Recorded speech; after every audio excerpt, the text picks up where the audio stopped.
Sa loob lamang ng ilang taon, mula sa pagiging isang aspiring young musician, si Denise Julia ay naging isang breakout star na may mga viral na hits sa social media.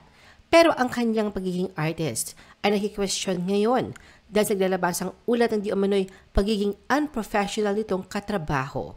The Philippine Showbiz List presents Sino si Denise Julia? The Music Life. Sa mga awit na nagpapamalas ng spirit of 90s and early 2000s R&B at may kaunting impluensya ng modern pop, ang 21-year-old Filipino singer-songwriter na si Julia Denise Lee o mas kilala sa kanyang stage name na Denise Julia ay unti-unting nag-iiwan ng marka sa music industry, both locally and internationally. Nagsimula ang pagnanais si Denise na maging isang performer sa murang edad. Sa katunayan, ang unang pangarap niya ay maging isang aktres.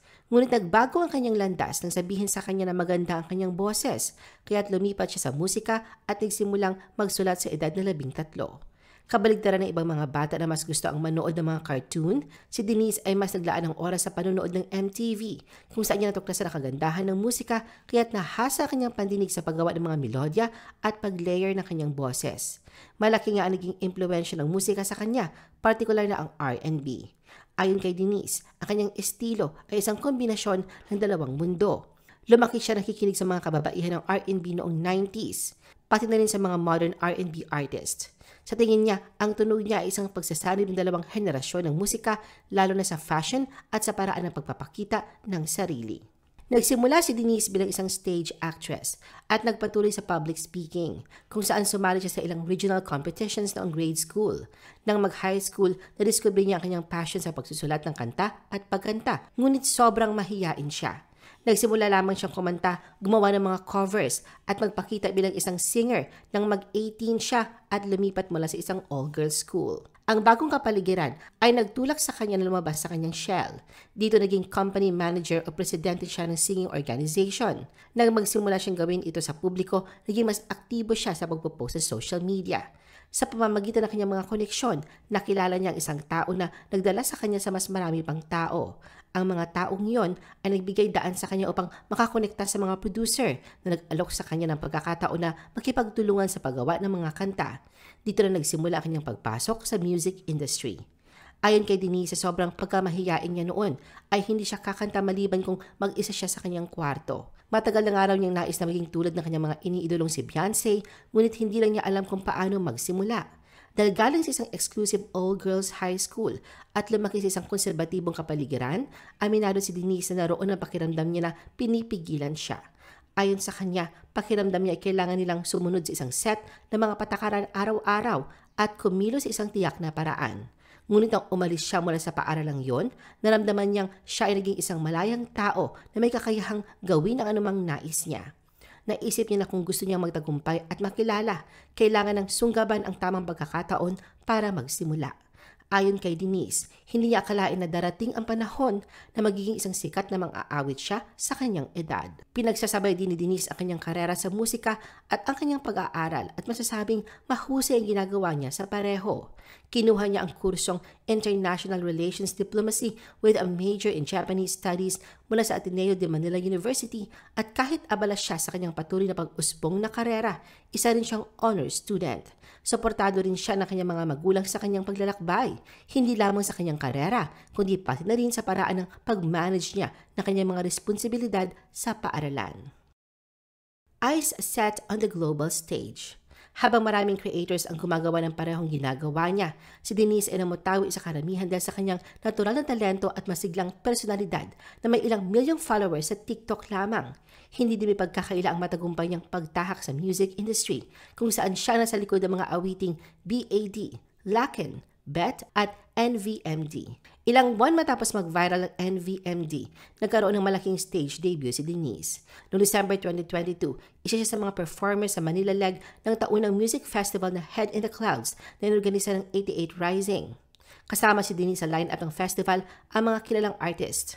Nag-perform din si Denise sa mga music festival sa ibang bansa. Noong nakaraang taon, nagtanghal siya sa We The Fest sa Indonesia at Very Festival sa Thailand. Sa isang interview sa kanya, ibinahagi ni Denise na may ilang international labels na nagpapakita ng interes na kunin siya at dalhin siya sa New York o Los Angeles.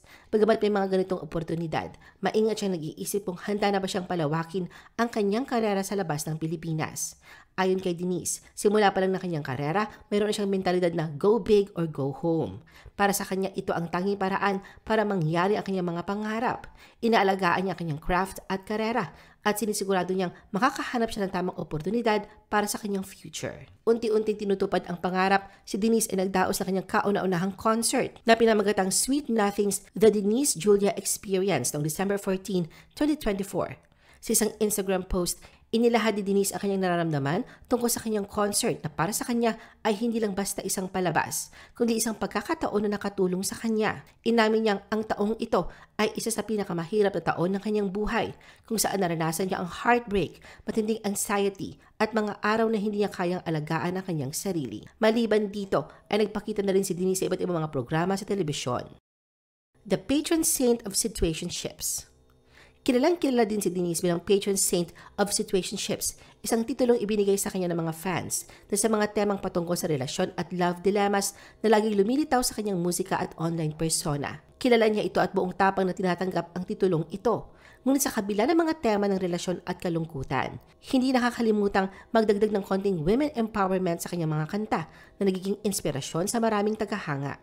Bukod sa soulful music, si Denise ay pinupuri rin bilang isang Filipino beauty na ipinagmamalaki ang kanyang pagiging morena. Samantala, si Denise ay bukas sa lahat ng uri ng pag-ibig.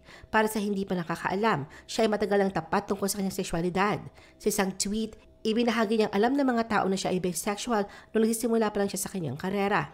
Noong January 2024, buong pagmamalaki niyang ipinahayag na siya ay pansexual sa pagsasabing, I fall in love regardless of someone's gender, sexuality. If I love you, I love you. BJ Pascual calls Denise out for photoshoot unprofessionalism. Bago mag-holiday, naging trending topic ang pangalan ni Denise Julia hindi dahil sa kanyang mga awitin, kundi dahil sa pagiging unprofessional di umano nito. Diretsahan siyang tinawag ng celebrity photographer na si BJ Pascual na unprofessional. Makaraan niya itong muntikan ng makatrabaho kamakailan. Sa pag-guest ni BJ sa podcast ni Kila Kush noong Biyernes, December 20, 2024, nagtanong sa kanya kung sino ang may tuturing niyang worst celebrity model to shoot. Dito ay hindi nagpaawat si BJ na pangalanan ng anyay hanggang ngayon ay pinanggigilan niyang celebrity na siya ay pinakita at ipinaranas nito nang minsan siya nitong i-book bilang photographer. Ang celebrity na tinutukoy ni BJ ay walang iba kundi si Denise. Pababalik tanaw ni BJ, nagsimula lamang niyang kamuhian si Denise nang minsan itong lumapit sa kanya para kunin siyang photographer sa lalabas itong album cover. Bagamat may narinig na raw siya ng mga haka-haka tungkol kay Denise, ipinagsawalang bahala lamang daw niya ang mga ito sa kagustuhang tulungan ang mang-aawit. Makalipas daw ang isang buwan ay muling tumawag ang manager ni Denise para muling himukin si BJ na maging parte ng ilalabas na album cover nito. Sinangguni raw agad ni BJ sa team Denise ang naisip niyang concept na hindi nagtagal ay nagustuhan din nila kung kaya't agad-agad daw ay nag-set sila ng petsa para isagawa ang photoshoot. Planado na raw ang lahat. Nakabook na rin si BJ ng studio. Maging ang kanyang team ay handang-handa na rin sa photoshoot na gagawin nila kay Denise nang walang kaano-anong tumawag daw ang manager nito sa manager ni BJ para ipakansela ang nakaschedule nilang photoshoot.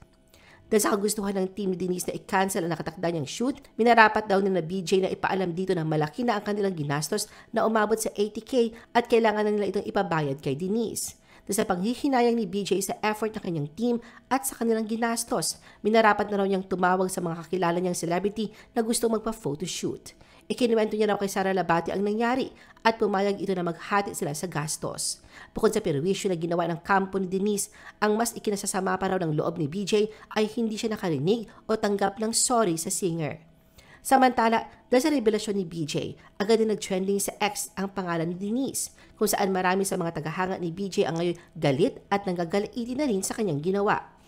May iba namang netizens ang tila ba hindi kilala si Denise at napatanong pa kung sikat ba ito. Sa katunayan, maging si John Sweet Lapos ay nagtanong din kung sino ba si Denise Julia.